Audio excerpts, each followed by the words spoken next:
उत्तर प्रदेश की राजनीति में केशव प्रसाद मौर्य एक ऐसा नाम है जिन्होंने जमीनी स्तर से उठकर सत्ता के शिखर तक का सफर तय किया है।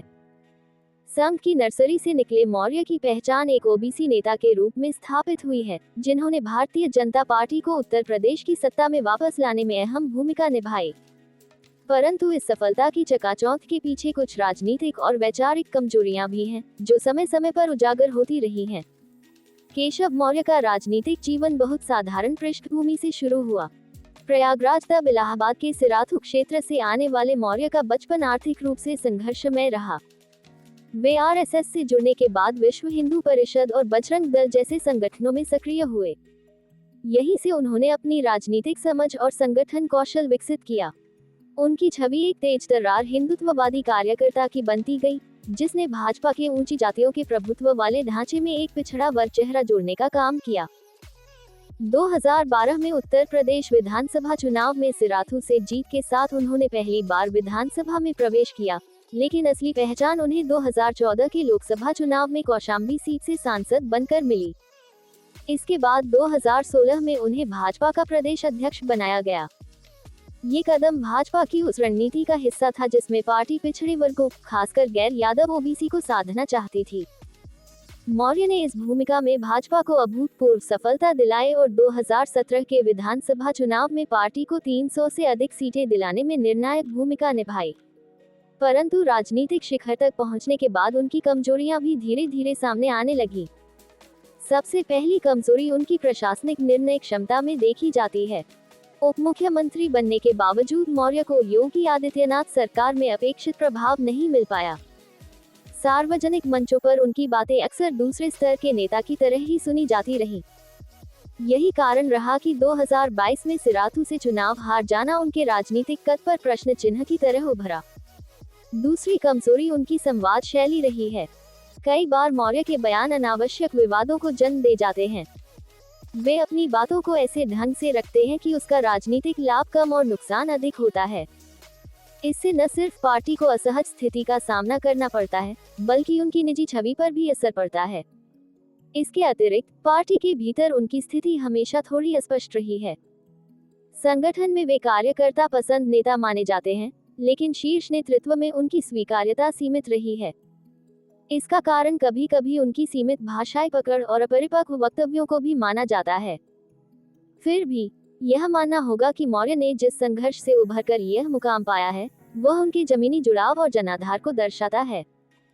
उनकी कहानी एक प्रेरणा है, पर साथ ही यह संकेत भी कि शिखर पर टिके रहने के लिए सिर्फ संघर्ष नहीं, बल्कि परिपक्वता, संतुलित वक्तव्य और राजनीतिक सूझबूझ की भी आवश्यकता होती है। बाबा विश्वनाथ जी की यह नगरी है। सौभाग्य होता है उनका जो इस नगरी में रहते हैं, और सौभाग्य वहाँ मानते हैं जो इस नगरी में एक दिन के लिए एक बार भी बाबा का दर्शन कर पाते हैं। और यहाँ कहने में कोई संकोच नहीं है कि 2014 बाबा विश्वनाथ जी की नगरी वाराणसी के लिए ही नहीं, उत्तर प्रदेश के लिए ही नहीं, बल्कि पूरे हिंदुस्तान के लिए टर्निंग पॉइंट था, यानी बदलाव की एक शुरुआत। पहले केवल वाराणसी के विकास के बारे में हम सब जानते थे, लेकिन आज पूरे उत्तर प्रदेश का भी विकास, जैसे बनारस का विकास हो रहा है, वैसे ही पूरे उत्तर प्रदेश के 75 जिलों का विकास हो रहा है। रोजगार के अनेक अवसर, कोई भी अगर रोजगार कुछ करना चाहे, आय के स्रोत खोलना चाहे, तो सरकार की इतनी योजनाएं हैं। अगर कोई रोजगार करना चाहता है तो उसके लिए रोजगार के द्वार खुले हुए हैं। डबल इंजन की सरकार के द्वारा अनेक अवसर उपलब्ध। और मैं सबसे चाहूँगा, एक एक व्याख्या देने की मुझे जरूरत नहीं है, लेकिन रोजगार के अवसर कहाँ पर कैसे मिल सकते हैं, अगर किसी के मन में किसी भी क्षेत्र में कुछ करने का है, तो उसको आजकल तो सोशल मीडिया का प्लेटफॉर्म आप हाथ में लिए घूमते हो। आप उस रास्ते भी खोजने चले जाओगे तो आपको अनेक रास्ते मिल जाएंगे। और यह बात को मैं समर्थन करता हूं कि सार्वजनिक जीवन में काम करने वाले, कोई राजनीति ही नहीं, सामाजिक क्षेत्रों में भी काम करने वाले, धार्मिक क्षेत्रों में भी काम करने वाले, अर्थ का युग है, उसको पैसे की जरूरत रहती है, तो उसके लिए कोई ना कोई रास्ता चाहिए। रास्ता सही होता है तो मन को भी शांति होती है और लोगों को भी देखकर अच्छा लगता है। तो इसलिए यह एक अच्छा रास्ता सोच जी ने जो चुना है, एक तरह से ये केवल अपने परिवार के लिए नहीं, बहुत लोगों को एक रास्ता दिखाने का काम किया। अभी मुझे रवि जी बता रहे हैं कि एक यहाँ पे ये प्रचलन, हमें दिलीप जी बता रहे थे हमारे क्षेत्रीय अध्यक्ष जी, कि यहाँ की एक प्रचलन चला है कि इस प्रकार से जो बड़े लैंडलॉर्ड हैं उनसे 15 साल के लिए लीज पर ले करके फिर इस प्रकार के कोई खड़ा करना रिसॉर्ट आदि, और उसके आधार पर रोजगार के अवसर भी, और 15 साल बाद अगर आगे उनको देना है और जो चला रहे हैं वो चलाना चाहते हैं तो फिर आगे भी चला सकते हैं, मतलब 15-15 साल के कॉन्ट्रैक्ट पे। ये पर्यटन नीति है उत्तर प्रदेश सरकार के द्वारा जो पर्यटन नीति लाई गई है वो बहुत बेहतरीन है। और मैं पर्यटन ही नहीं, हर क्षेत्र में नीति, हमारे दूसरे मंत्री भी, आयुष मंत्री जी बैठे हैं, अप्रैल का महीना है, 21 जून आपको आने वाला है, विश्व योग दिवस मनाया जाएगा, आप सबको मालूम है। हम लोग फूड प्रोसेसिंग के क्षेत्र में बहुत बड़ी क्रांति करने का काम कर सकते हैं। बहुत बड़े पैमाने पे दुनिया के अंदर एक जैसे खलबली मची हुई है, जो व्यापारिक क्षेत्र में काम करते होंगे उनको अमेरिका से लेकर के चीन और चीन से लेकर के भारत, रोजाना जो विपक्षी दल के लोग रहते थे रोज ऐसा कहते थे आज इतने लाख करोड़ डूब गया, लेकिन वो किसी दिन ये नहीं कहते आज इतने लाख करोड़ रुपया आ गया। मतलब शेयर बाजार में जब उतार चढ़ाव आता है तो सवाल उठा। तो मैं आप सब लोगों को यहाँ पर ये कहना चाहूँगा, जब माननीय नरेंद्र मोदी जी के नेतृत्व में हिंदुस्तान आगे बढ़ रहा है तो उतार चढ़ाव तो आते रहे, उसकी चिंता किए बगैर यह विश्वास रखिएगा बाबा विश्वनाथ जी की कृपा से 2047 तक विकसित भारत बनेगा, इसको कोई रोक नहीं सकता। 2027 तक तीसरी अर्थव्यवस्था बनाने का, विश्व की तीसरी अर्थव्यवस्था बनाने का माननीय प्रधानमंत्री जी ने जब कुछ कहा है तो उसका आकलन आप कहीं और ना जाइए, आप कल वाराणसी में बैठे हैं। 2014 से पहले प्रतिदिन बनारस की आमदनी कितनी थी और 2025 में प्रतिदिन बनारस की आमदनी कितनी? अभी आपने केशव प्रसाद मौर्य जी को सुना, और इससे पहले केशव प्रसाद मौर्य के जीवन के विषय में थोड़ा सा प्रकाश भी डाला गया है। आप पूरी बात केशव प्रसाद मौर्य जी की सुनिए। इनका जीवन शुरू में आर्थिक संघर्षों से जूझता हुआ था, लेकिन आज जब केशव मौर्य जी बोल रहे हैं तो विकसित भारत से लेकर विश्व गुरु तक की खाका खींच रहे हैं और बता रहे हैं आपको कि 2014 से पहले बनारस की क्या आमदनी थी और 2025 में क्या आमदनी है। यह वही केशव प्रसाद मौर्य जी हैं जिनकी आर्थिक स्थिति राजनीति में आने से पहले बहुत डवाडोल थी, लेकिन आज यह शेयर बाजार से लेकर और बनारस की आमदनी की बात कर रहे हैं और सबको बता रहे हैं कि कैसे व्यापार करने के साथ ही राजनीति या सार्वजनिक जीवन में आना चाहिए। यही अंतर होता है कि व्यापारी पहले राजनीति में आए या राजनीतिज्ञ पहले बाद में व्यापारी बने, राजनीति में आकर वह व्यापारी ही बने। केशव मौर्य जी का पूरा भाषण आप सुनिए, और अभी आपने एक अंश सुना है, उसमें बता रहे हैं कि कोई रोक नहीं सकता भारत को विकसित देश बनने से, कोई रोक नहीं सकता। अभी योग का पता नहीं क्या योग का विश्व योग दिवस आएगा। तमाम केशव मौर्य जी की ऐसी बातें अगर आप 2010 या 2008 में सुनते तब आपको समझ में आता कि आर्थिक स्थिति, विकसित भारत और रोजगार के अवसर कैसे खोजा जाता है और कहाँ मिलता है। खैर, अभी आपने केशव मौर्य जी को थोड़ा सा सुना है, आगे और सुनिए। और 2025 में प्रतिदिन बनारस की आमदनी कितनी है? अगर आप इसका अंतर निकालोगे तो आपको लगेगा कि मोदी जी एक विजनरी लीडर है और मोदी जी के टक्कर का दूसरा कोई नेता नहीं है। तो 2047 तक विकसित भारत का जो लक्ष्य रखा है उसको निश्चित तौर से हम लोग प्राप्त करेंगे। और इसकी तुलना हमें अपने लोगों जो पीछे रह जा रहा है, जो आगे बढ़ना ही नहीं चाहता है, आप उसको धक्के देकर के आगे नहीं बढ़ा सकते, उसको सहयोग कर सकते हैं। आज का समय बहुत अनुकूल है। भारतीय जनता पार्टी की जो डबल इंजन की सरकार देश में माननीय प्रधानमंत्री श्री नरेंद्र मोदी जी के नेतृत्व में और उत्तर प्रदेश में आदरणीय मुख्यमंत्री योगी आदित्यनाथ जी के नेतृत्व ये डबल इंजन की सरकार, हम सब जानते हैं। इस बनारस के अंदर खड़े होकर के ये कह सकते हैं कि 2012 में हम दोनों भाई थे सदन के अंदर, और बिजली का कैसा रोना, बनारस को भी रोना पड़ता था, पूरे प्रदेश को रोना पड़ता था। 5 जिले वीआईपी होते थे, 70 जिले बिजली के लिए रोते रहते थे। लेकिन आज गर्वपूर्वक हम कह सकते हैं हमारे सभी 75 जिले वीआईपी नहीं, वीवीआईपी जिले। सबको जितना बिजली मिलती है सभी जिलों को मिलती है। हमारे यहाँ कोई भेदभाव नहीं होता।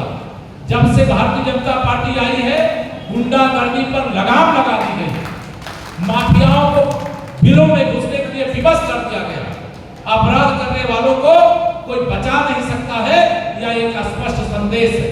हमारा सरकार का संकल्प सुशासन का, विकास का है, रोजगार का है, और यह जो संकल्प सुरक्षा का, यह जो संकल्प लेकर के हमारी सरकार, डबल इंजन की सरकार, माननीय प्रधानमंत्री जी के मार्गदर्शन में, योगी जी के नेतृत्व में जो काम का संकल्प लिया, उसको हम लोग आगे बढ़ा रहे हैं, आगे बढ़ाने का काम करेंगे।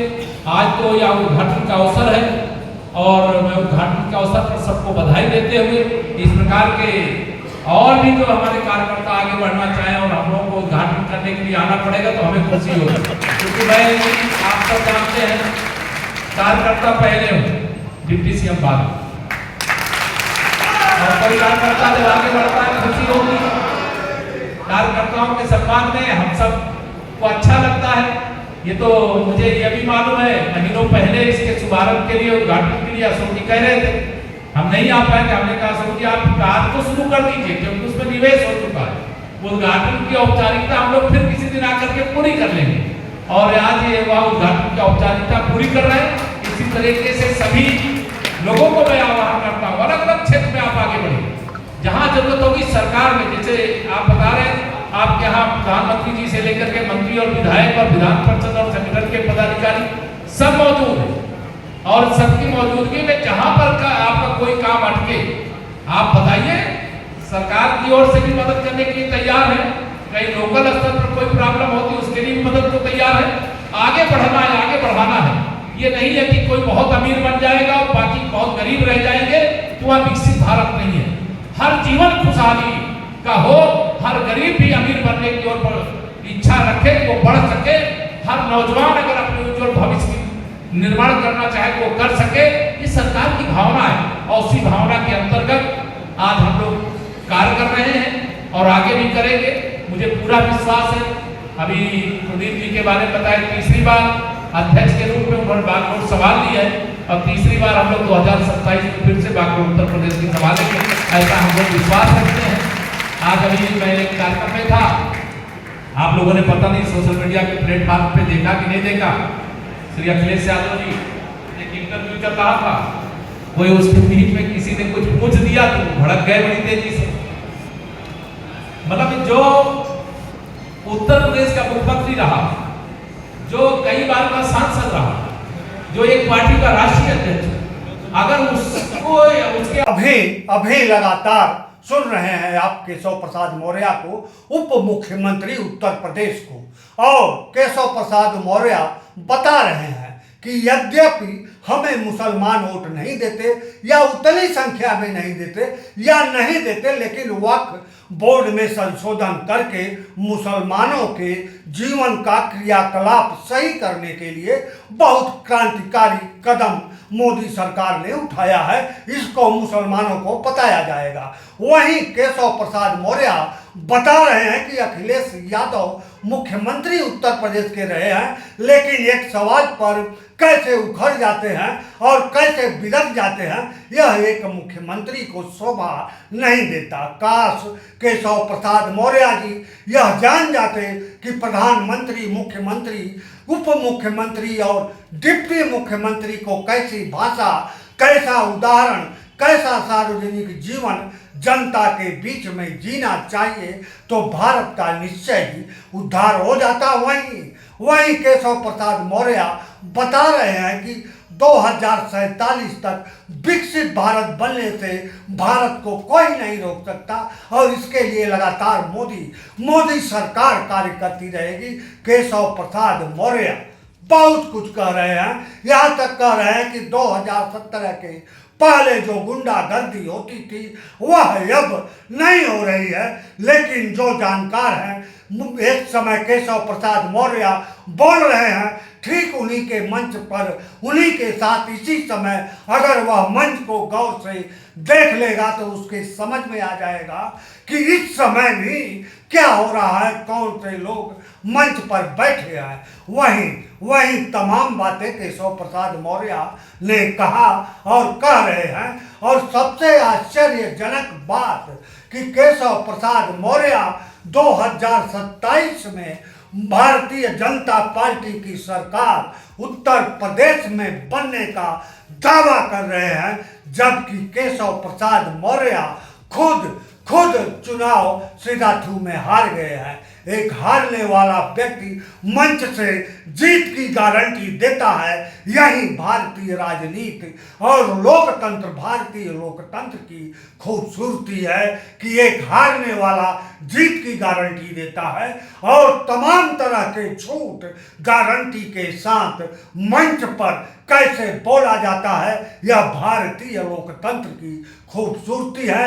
इसे भी जनता स्वीकार करती है, तालियां बजाती है और सब कुछ करती है।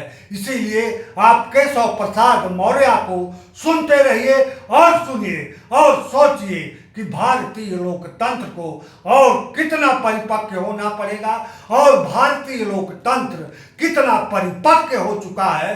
हम अच्छी बातों पर तो तालियां बजाते ही आए हैं, लेकिन गलत बातों पर, झूठ बातों पर भी भारतीय लोकतंत्र तालियां बजाता है। और ऐसे में आने वाला समय, आने वाला 2047 तो बहुत दूर है, आने वाला 2030 के बाद भारत क्या इसी तरह तालियां बजाने वाला लोकतंत्र रहेगा, या तालियां बजाना ही नहीं, सिर्फ तालियां बजाकर उत्साहवर्धन गलत लोगों के करने की जगह गलत लोगों को रोकने का कार्य करेगा। यह भारतीय लोकतंत्र को देखना है। फिलहाल केशव प्रसाद मौर्य को सुनिए और सुनते रहिए, क्योंकि जितना आप सुनेंगे उतना सच्चाई के नजदीक जाएंगे। इन राजनेताओं के वक्तव्यों को सुनिए और खुद में विश्लेषण करिए और कहीं मत जाइए। आप सिर्फ बनारस की बात हो रही है और बनारस में है तो सिर्फ बनारस को देखिए, आपको पूरी बातें आईने की तरह साफ हो जाएंगी। उसके अंदर इतना संयम नहीं है कि अगर कोई सवाल सामने से पूछ दे रहा है, उसका जवाब देने की जगह उससे जैसे कोई चौराहे पे खड़े दो ऐसे लोग लड़ने लगे, जिसको कहना भी मेरे द्वारा शोभा नहीं देता कि मैं उनके बारे में कुछ कहूं। मतलब उनको विरासत में सियासत मिली, लेकिन विरासत में जो बुद्धि मिलनी चाहिए, जो संस्कार मिलना चाहिए, वो संस्कार उनको नहीं मिला। इस प्रकार के लोगों को सत्ता सौंप करके 2012 से 2017 तक जो उत्तर प्रदेश ने यातना सही है, जो उत्तर प्रदेश ने भ्रष्टाचार का सामना किया है, जो उत्तर प्रदेश ने अराजकता की आंधी यहाँ पर उत्तर प्रदेश के अंदर देखी थी। 2014 में हम लोकसभा जरूर जीत गए थे, लेकिन 2017 में उत्तर प्रदेश में सरकार बनने से पहले उत्तर प्रदेश के हालात में सुधार नहीं हुआ था। आप बताइए, आज सुधार है कि नहीं सुधार है? दोनों हाथ मिला के सुधार है कि नहीं सुधार है? आज बनारस बदला कि नहीं बदला? बदला कि नहीं बदला? दोनों हाथ मिला के बदला कि नहीं बदला?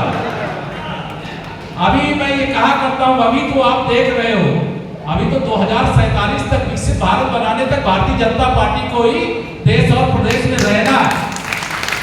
और इसलिए मैं कहा करता हूँ 2025 में अभी तो ये झांकी है, पूरी पिक्चर बाकी है। अभी प्रयागराज का इतना बड़ा दिव्य भव्य महाकुंभ देखा, उसका कुछ ट्रेलर इधर भी देखने को मिला। यहाँ पर भी बड़ी संख्या में हर कुंभ में आते हैं। अयोध्या में जन सैलाब राम भक्तों का उमड़ता रहता है। मथुरा वृंदावन में कृष्ण भक्तों का सैलाब वहां पर उमड़ा रहता है। विंध्याचल धाम बनकर के तैयार हुआ है। अब तुष्टीकरण की राजनीति करने वाले लोग उसको दूसरे दृष्टि से देखें। वो सोचेंगे कि हम मंदिर का विकास कर रहे हैं। अरे मैं कहा करता हूं कि अपने आंख से ये तुष्टीकरण का चश्मा उतारो और देखो कि इनका विकास करने से कितने लाखों परिवारों के जीवन में खुशहाली आ गई है, उनकी आमदनी बढ़ गई है, उनका विकास हो गया। जरा इसको देखो। जब यह देखोगे तो आप इस प्रकार के सवाल जो विपक्षी साथी उठाते हैं वो नहीं उठाएंगे। अभी एक बड़ा काम हुआ है, बड़ी चर्चा आजकल रहती है, वाराणसी में भी होगी चर्चा, वक्फ संशोधन बिल पास हुआ। इतना बढ़िया काम है। इस देश के 90% मुसलमानों की एक तरह से कह लीजिए भलाई का रास्ता खुल गया। लेकिन जो तुष्टीकरण की राजनीति मुसलमानों को केवल वोट बैंक बना करके रखना चाहते, उनको लगा कि उनकी वोट बैंक की राजनीति अब खत्म हो जाएगी, क्योंकि मुसलमानों के जीवन में भी शिक्षा आ जाएगी, रोजगार आ जाएगा, व्यापार आ जाएगा, वह भी आगे बढ़ जाएंगे। अगर वो आगे बढ़ जाएंगे तो इनको वोट नहीं मिलेगा। वोट नहीं मिलेगा तो क्या करो, वक्फ संशोधन बिल मुसलमानों के खिलाफ है, इस प्रकार का दुष्प्रचार करने लगते हैं। तो इस प्रकार के दुष्प्रचार के प्रति भारतीय जनता पार्टी भी मोर्चा संभालेगी।